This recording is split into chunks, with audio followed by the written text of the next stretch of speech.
ఆత్మీయ నాయకుడు, దేవుడు ఏర్పరచుకున్నటువంటి సేవకులు ఈ పరిచర్యలో మాతో పాటు పాలివారని, వారి మీద ఉన్న దేవుని ఏర్పాటును గుర్తించి వారి ఆత్మీయ విషయంలో జాగ్రత్తలు తీసుకొని హెచ్చరికలు చేసి వాళ్ళు ఆ కొలతలోకి వచ్చారు అనిపించినప్పుడు వాళ్ళ మీద చేతులు ఉంచటం దేవుని చిత్త ప్రకారం జరుగుతుంది. చాలామందిని దేవుని ముందు ఉంచాం ప్రార్థనలో. వీళ్ళ పేర్లు చూపించాడు దేవుడు. ఇక్కడ కూర్చున్న వాళ్ళ పేర్లు బయలుపరిచాడు. వాళ్ళ మీద చేతులుంచి నా పరిచర్య కొరకు వాళ్ళని ప్రత్యేకపరచండి అని మాట్లాడాడు. ఆ పనికి దేవుడు చెప్పిన దానికి నేను పూనుకున్నాను. దేవుడు నాతో మాట్లాడాడు. వారి విషయంలో దేవుడు నన్ను దర్శించి నాకు స్పష్టతనిచ్చాడనే గ్రహింపు నేను కలిగి నా వంతు స్పందన నేను స్పందిస్తున్నాను. ఇక వాళ్ళకు కూడా ఓ బాధ్యత ఉంది. బాగా వినండి.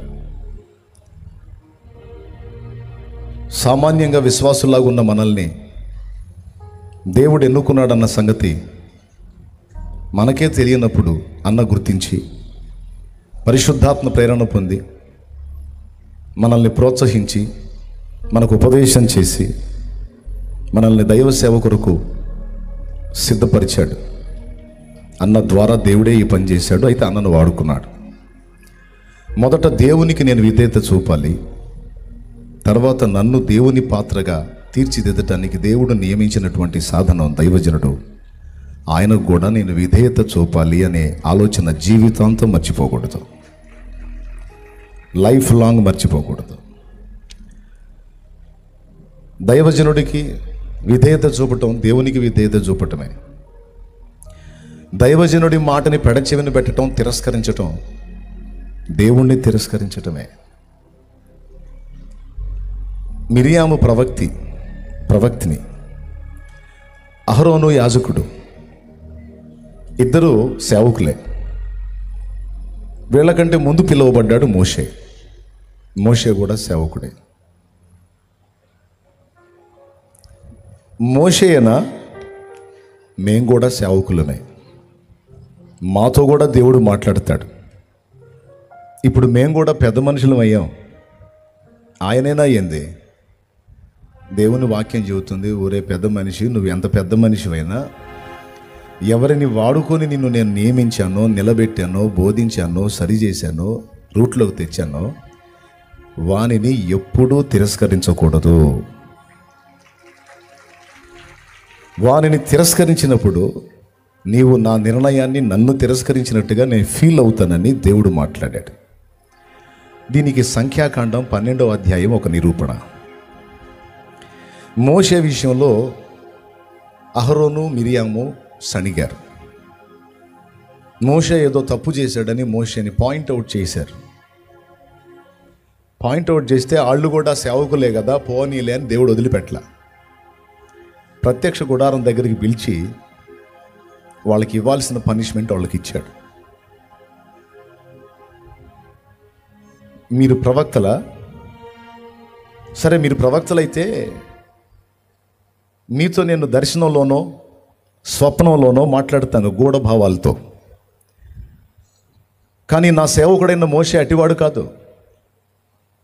నా ఇల్లంతట్లో నమ్మకమైన వాడు, మిక్కిలి సాత్వికుడు. మీకు ఇచ్చినట్టు దర్శనాలు ఇచ్చి స్వప్నాలు ఇచ్చి గూఢభావాలతో మాట్లాడను. నా సేవకుడైన మోషేతో నేను ముఖాముఖి దర్శనమిచ్చి మాట్లాడతాను, ఫేస్ టు ఫేస్ మాట్లాడతాను. నా మోషే ఎక్కడ, మీరెక్కడ? మిమ్మల్ని పట్టుకొచ్చింది ఎవరు? మిమ్మల్ని బంధ విముక్తులు చేసింది ఎవరు? అహరోను నిన్ను యాజకుడు అని చెప్పింది ఎవరు? మిరియాము నిన్ను ప్రవక్తినిగా తీర్చిదిద్దింది ఎవరు? మీ తమ్ముడేగా.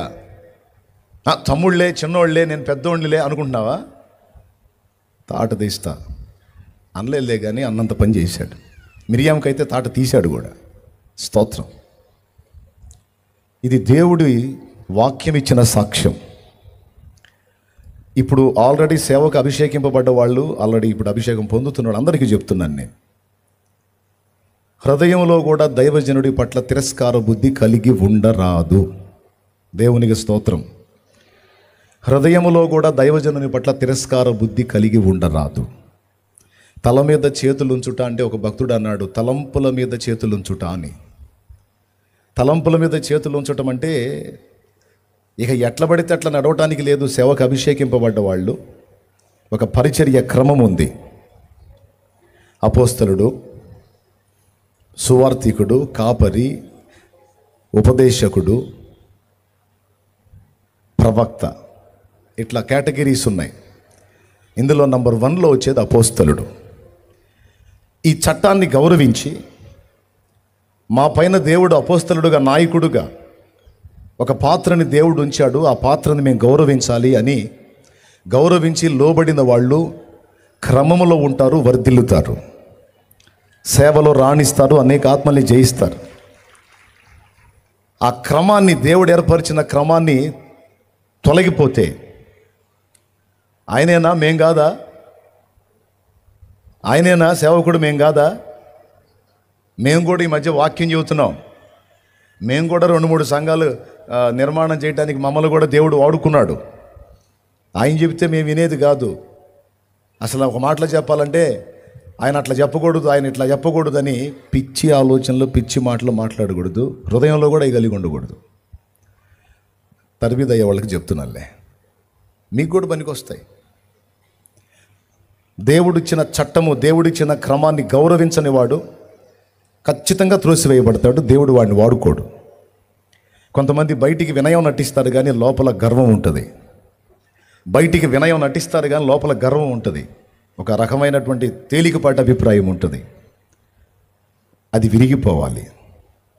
అది ఎంత విరిగి విధేయత చూపితే దేవునికి, దైవజనుడికి అంత వర్ధిల్లుతారు.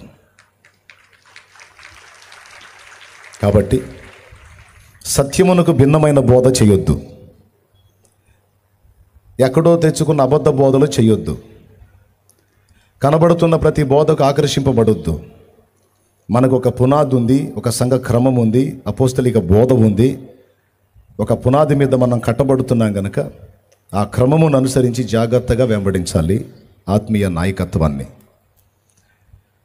నేను ఉన్నంత వరకు, దేవుడు నన్ను నిలిపినంత వరకు సేవకులందరూ, విశ్వాసులందరూ నన్ను గౌరవిస్తారు, తెలుసు నాకు.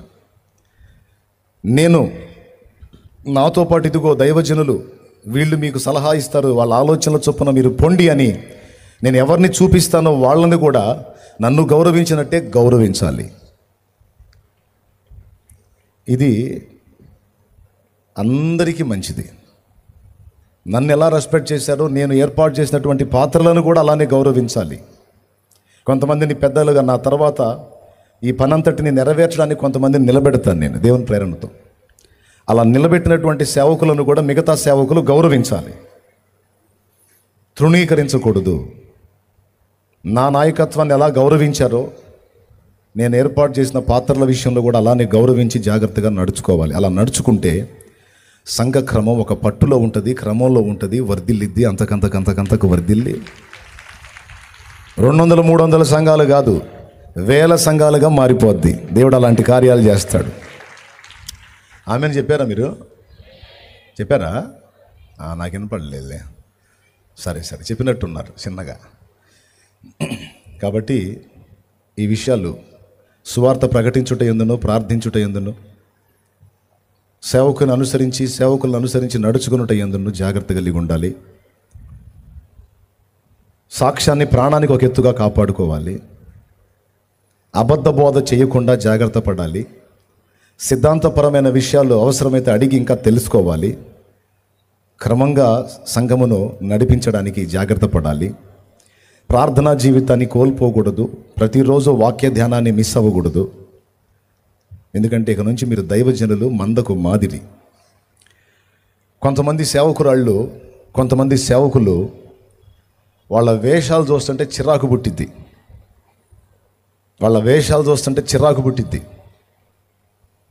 ఈ నొసల్ని సన్నగా దారాల్లాగా చేస్తారు పాస్ట్రములో.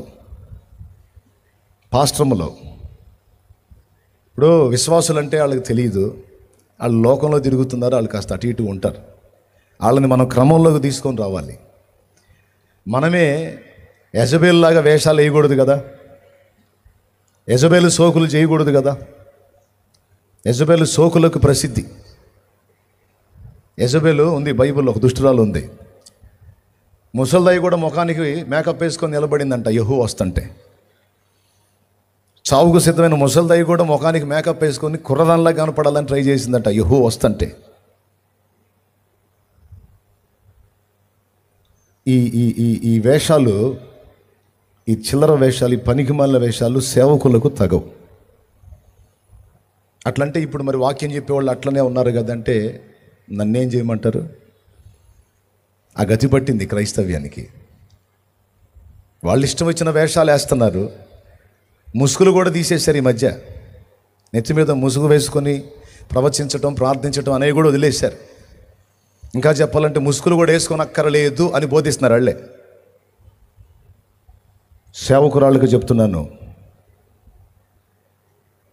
సేవకులకి చెప్తున్నాను, దైవజనులు దైవజనురాళ్ళు అంటే మందకు మాదిరి. నిన్ను చూసి భక్తి నేర్చుకోవాలి. నీ మాట తీరు, ప్రవర్తన, అవతారం అన్ని విశ్వాసులు గమనిస్తారు. కొంతమంది సేవకురాళ్ళ వేషాలు చూస్తున్నాను నేను. సేవకురాళ్ళ వేషాలు, పిచ్చి పిచ్చి డ్రెస్సులు వేసి, పిచ్చి పిచ్చి వేషాలు వేసి, పిచ్చి పిచ్చి కథలన్నీ పడుతుంటారు కొంతమంది సేవకురాళ్ళు. ఇక్కడిక్కడికి వేస్తుంది జాకెట్ అమ్మగారు ఇక్కడిక్కడికి వేస్తారు. చంకల బన్నీ ఉంటుంది, ఇంకొంచెం పెంచి ఇక్కడికి ఉంటుంది. నువ్వు దైవజనురాలువా లేకపోతే యెజబేలువా? నువ్వు ఏంది నీ అవతారం? నువ్వు వేసుకునే వస్త్రం. నేను నా లోన్ నుంచి ఆ చెల్లిని చూస్తున్నాను. నా ఎదురుగా కూర్చుంది ఆ చెల్లి. శుభ్రంగా దరిద్రం లేని పని ఏడదాకా వేసుకుంది.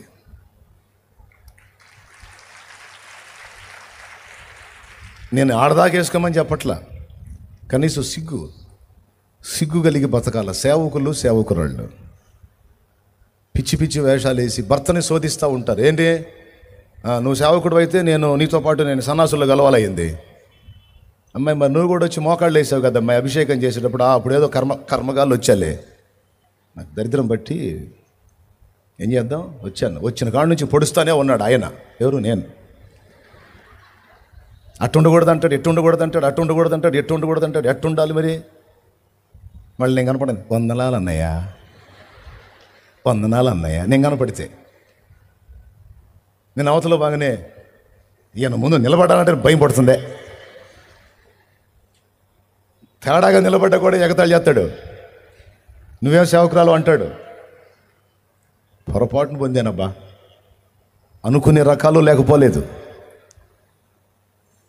దైవ సేవ అనేది ఈ ప్రపంచంలో ఉన్న పదవులన్నిటికీ మించిన పదవి. కొడితే గట్టిగా ఏందనుకున్నా దైవ సేవ అంటే. దేశాన్ని వెళ్ళే రాజులుంటే ఆ రాజులు సేవకుల దగ్గర వచ్చి సాష్టాంగపడతారు.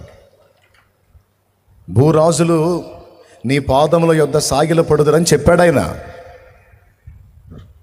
రాజు వచ్చి నీ ముందు సాగిలపడుతున్నాడంటే ఏ స్థానమో తెలుసా? దేవుడు కనబడాడు గనక దైవ ప్రతినిధిగా నిన్ను గౌరవించి ఆ కనబడని దేవుడిని నీలో చూస్తున్నానయ్యా అని వచ్చి నీ పాదాలు పట్టుకోబోతారు, నీకు వందనాలు చెప్తారు. నువ్వు చేయి తీసి నెత్తి మీద పెడితే ఆనందంగా నెత్తి మీద, అయ్యా నీ చేయి నా నెత్తి మీద పెట్టి, ఎందుకు దేవుడి హస్తంలాగా గౌరవిస్తారు. అమ్మాయి వింటున్నావా? అమ్మాయి వింటున్నావా? సేవకురాలా, సేవకుడా వినండి.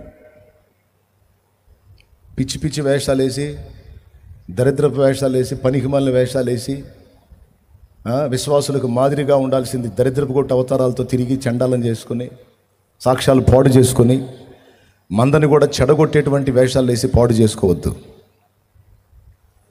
వస్త్రం కట్టిన, మాట్లాడిన, ప్రవర్తించిన, ముఖాన్ని సిద్ధపరచుకున్న, శుభ్రంగా ఉండటం తప్పు కాదు. కానీ అందంగా కనబడాలని వ్యామోహంతో పిచ్చి పిచ్చి వేషాలు వేస్తారు చూడు, అది తప్పు.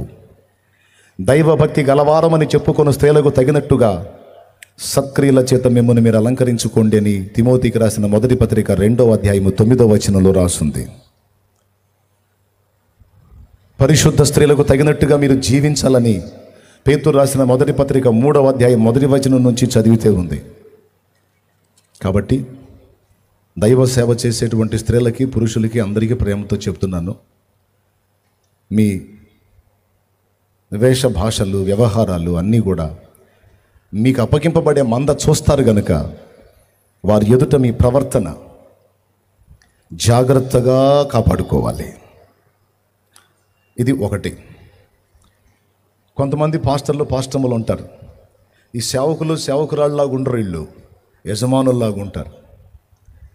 అర్థమైందా? ఓనర్ గారు, ఓనరమ్మ గారు, విశ్వాసులేమో బానిసలు. ఇక దైవజనుడు ఎలా ఉంటారంటే శాసనకర్తల్లాగా ఉంటారు. దేవుని వాక్యం ఏం చెబుతుందంటే, మనుష్య కుమారుడు పరిచారము చేయించుకున్నటకు రాలేదు కానీ పరిచారము చేయుటకు వచ్చాడు అని చెప్పాడు.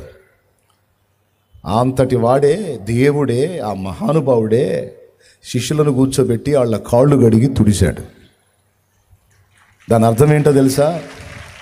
అమ్మా పాస్టరమ్మ, పాస్టరమ్మ, నేను కష్టపడుతుంటే కనీసం అంట్లు తోమటానికి రారేంది, మీరు విశ్వాసులా పిశాసులా అనకూడదు. నీకేం మాయరోగం, తోంకో అంట్లు. నీకేం మాయరోగం, మీ ఆయన బట్టలు ఇంకొకళ్ళ బట్టలు వాళ్ళు ఎందుకు ఉతకాలి, విశ్వాసులు ఎందుకు ఉతకాలి, ఉతుకు.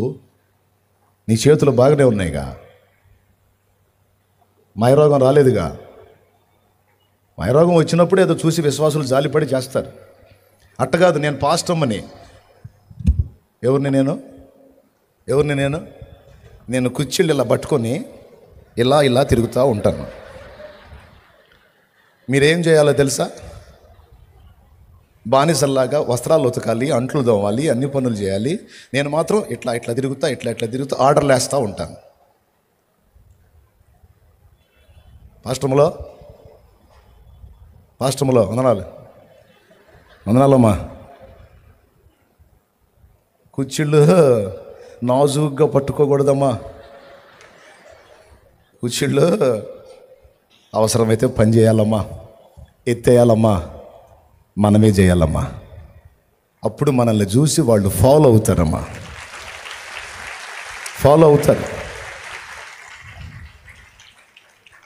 నాజుగ్గా ఇక నేను పాస్టర్మని అయ్యాను, నేను పెద్ద మనిషిని అయ్యాను, ఇక అంతా మీరే మోయాలి, ఇక నేను మోసేది ఏం లేదంటే నువ్వు దైవజనరాలు కాదు. అసలు నువ్వు అసలు మాదిరివే కావు. మాదిరి అంటే సేవకురాలు అంటే అర్థమే అది, సేవ చేసేది అని. సేవకుడు అంటే సేవ చేసేవాడు. ఎంతకైనా తగ్గించుకొని సేవ చేయాలి దైవజనుడు, దైవజనురాలు. ఒకవేళ ఆత్మీయ బిడ్డలు ప్రేమతో నువ్వు పని చేసుకుంటుంటే, అక్క నేను కూడా చేస్తాను అక్క అంటే, సరే నీ ఇష్టం అమ్మా అనొచ్చు, తప్పు లేదు. ఆమె ఇష్టపడితే. అంతేగాని వాళ్ళ మీద పెత్తనం చేయకూడదు, వాళ్ళకి లెక్చర్లు ఇవ్వకూడదు, వాళ్ళ క్లాసులు ఇవ్వకూడదు. కొంతమంది పాస్టర్ములు క్లాసులు ఇవ్వటం మొదలుపెట్టారు. విశ్వాసుల్ని పీడించడం మొదలుపెట్టేసరికి వాళ్ళు దండాలు పెడుతున్నారు. పాస్టర్మా నీకు దండమని దండాలు పెడుతున్నారు. దయచేసి అలాంటి దరిద్రపు సాక్ష్యాలు తెచ్చుకోకుండా. ఇంకో మాట కూడా చెప్తున్నాను, సేవకులు అభిషేకం పొందుతున్నారు కనుక సంఘాలకు పంపిస్తే సంఘాల్లో సాక్ష్యాలు కాపాడుకోవాలి. కానీ స్త్రీలతో స్పెషల్గా ఫోన్లు మాట్లాడటాలు, విశ్వాసులతో స్పెషల్గా ఫోన్ కాంటాక్ట్స్ అవ్వటాలు, పర్సనల్ డీలింగ్స్ ఏవి పెట్టుకున్నా వాడి సాక్ష్యం ఎస్కేఎన్పి అయిపోయింది. వాడి సేవ కాదు, భ్రష్టుడైపోతాడు. పచ్చిగా చెప్తున్నా ఎంతవరకు ఉండాలో అంతవరకే ఉండాలా, ఎంతవరకు మాట్లాడాలో అంతవరకే మాట్లాడాలో ఒక హద్దు ఉంది. పిచ్చి పనులు చేసి కొంతమంది భ్రష్టు పట్టారు. పర్సనల్ ఫోన్ కాంటాక్ట్స్, జస్ట్ ఫోన్లు మాట్లాడే సాక్ష్యాలు పోగొట్టుకున్నారు, పనికిమాలిన మాటలు మాట్లాడి. కొంతమంది ప్రవర్తన ఈ మధ్యకాలంలో, ఎందుకంటే చెప్తున్నాను, పరిస్థితులు చూసి జాగ్రత్త చెప్తున్నాను నేను. సాక్ష్యం పోయిన నాడు సచ్చినట్టే. ఇక సేవకు పనికిరావు. చెప్పేవలే పోరా పెద్ద మనిషి, నీ బతుకు చూసుకోరా ముందు అంటారు. అవునా? మనం కరెక్ట్గా నిలబడి ఇతరులకి జాగ్రత్త చెప్పాలి. లేకపోతే ముందు నువ్వు మారు, ఆ తర్వాత చూద్దామంటారు. అందుకే విశ్వాసులతో వ్యవహరించేటప్పుడు హద్దులు మెయింటైన్ చేయాలి. గృహ దర్శనాలకు వెళ్ళేటప్పుడు ఆమె భర్త లేకపోతే నువ్వు ఇంట్లోకి వెళ్ళకూడదు. నువ్వు ఇంటికి వెళ్ళేటప్పుడు సింగిల్గా వెళ్ళకూడదు, నీ పక్కన సహోదరులు పరిచారకులు ఉండాలి. ఆమె ఇంటికి వెళ్ళినప్పుడు భర్త ఉంటే ఆ ఇంటి అడుగు పెట్టాలి, భర్త లేకపోతే బయట నుంచి బయటికి రావాలి, లేకపోతే నింద పాలయ్యే అవకాశం ఉంటుంది. వందనాలమ్మా, బెదర్ లేడా, ఏ సంగతే అనుకుంటా బాగూడదు. దేవునికి స్తోత్రం. వాడు వెనక ముందు చూడ్డు, ఇక ఈ జేబులో చేపెట్టేదని ఎగరేసుకుంటా పోతుంటాడు. లేడా, బెదర్ లేడా అనుకుంటా పోతుంటాడు. దరిద్ర పనులు చేయకూడదు. చెల్లి, బ్రదర్ లేడా, ఓకే తల్లి, గాడ్ బ్లెస్ యూ, వెళ్ళిపోతున్నానమ్మా. అంతేగాని పర్సనల్గా ఆడవాళ్ళు ఒంటరిగా ఉన్నప్పుడు ఇళ్లలోకి వెళ్ళకూడదు. చెప్పు తీసుకొని చెంపకేసి కొట్టుకొని బుద్ధి చెప్పుకొని జాగ్రత్తగా ఉండాలి. ఎందుకంటే సాక్ష్యం పోయింది. చివరి శ్వాస విడిచేంత వరకు నాదు సాక్ష్యము కాపాడుము. సాక్ష్యము చెదరి పోవుట కంటే, సాక్ష్యము చెదరి పోవుట కంటే ముందే మరణము కలిగించుము. ముందే మరణము కలిగించుము. నా ప్రాణం నీవయ్యా, నీ కొరకే నేనయ్యా, నా సర్వం నీవయ్యా, నా ప్రియుడా యేసయ్యా, నా ప్రాణాత్మ శరీరము యేసునికే అంకితం. నా ప్రాణాత్మ శరీరము యేసునికే అంకితం. అంకితం నీకంకితం, నేటి నుండి నా జీవితం. అంకితం నీకంకితం, నేటి నుండి నా జీవితం. దేవునికి మహిమ. క్యారెక్టర్ కాపాడుకోవాలి, సాక్ష్యం కాపాడుకోవాలి. వింటున్నారా? ఆల్రెడీ పొందినోళ్ళు అందరూ వినండి. డబ్బు ఉన్నోళ్ళని ఒక రకంగా, డబ్బు లేనోళ్ళని ఒక రకంగా చూడకూడదు. కొంతమంది సౌండ్లకి స్పెషల్ రెస్పెక్ట్ ఇస్తారు. అమ్మా వందనాలు, అదే అయ్యా వందనాలు అన్నట్ట. డబ్బు పెద్ద కులం, డబ్బు, హోదా, వాటిని బట్టి పొరపాటును కూడా బెండ్ అవ్వకూడదు. నువ్వు ఎంత సౌండ్ అయినా, ఒక సామాన్యుడు ఎంతో, నువ్వు నాకంతే. నువ్వేదో ఫుల్ సౌండ్, నువ్వు ఏంది బియ్యానికి డబ్బులు లేవు కారులో దిగావని, BMW కార్లే. దేవునికి స్తోత్రం, హల్లెలూయా. ఏం కారు అది? బియ్యానికి డబ్బులు లేవు కారా? BMW కారా? నువ్వు BMWలో దిగు, లేకపోతే ఇంకో దానిలో దిగు. ఒక మనిషి సాధారణంగా కుంటుకుంటారా అని, ఆ మనిషి ఎంతో, నాకు నువ్వు అంతే.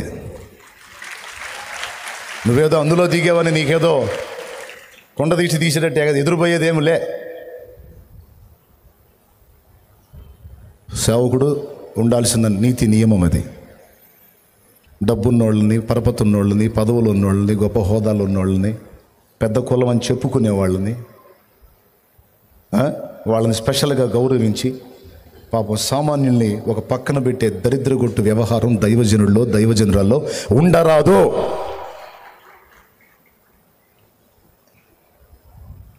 అంతేకాదు, డబ్బుకి ప్రలోభించకూడదు. ఎదుటోళ్ళ దగ్గర నుంచి ప్రతిఫలాపేక్ష, డబ్బు పొందుకునేటట్టుగా ప్రసంగాలు చేయటం కానీ, లేకపోతే వాళ్ళ వైపు నుంచి ఎదురు చూడటం కానీ చేయకూడదు.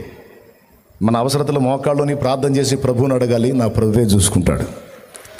అవసరమైతే వాళ్ళని దేవుడే ప్రేరేపిస్తాడు. కావాల్సిన దానికంటే మించిన సమృద్ధి నా యేసయ్య ఇస్తాడు.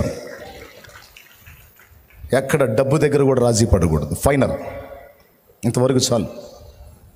ఇక తర్వాత విషయాలని చాలా వరకు నేను నడుస్తున్న తీరు మీరు అనుసరిస్తూనే ఉన్నారు, చూస్తూనే ఉన్నారు కనుక ఈ విషయాలు మీరు మనస్కరించి జాగ్రత్త పడండి. కృప మీ అందరికీ తోడై ఉండునుగాక.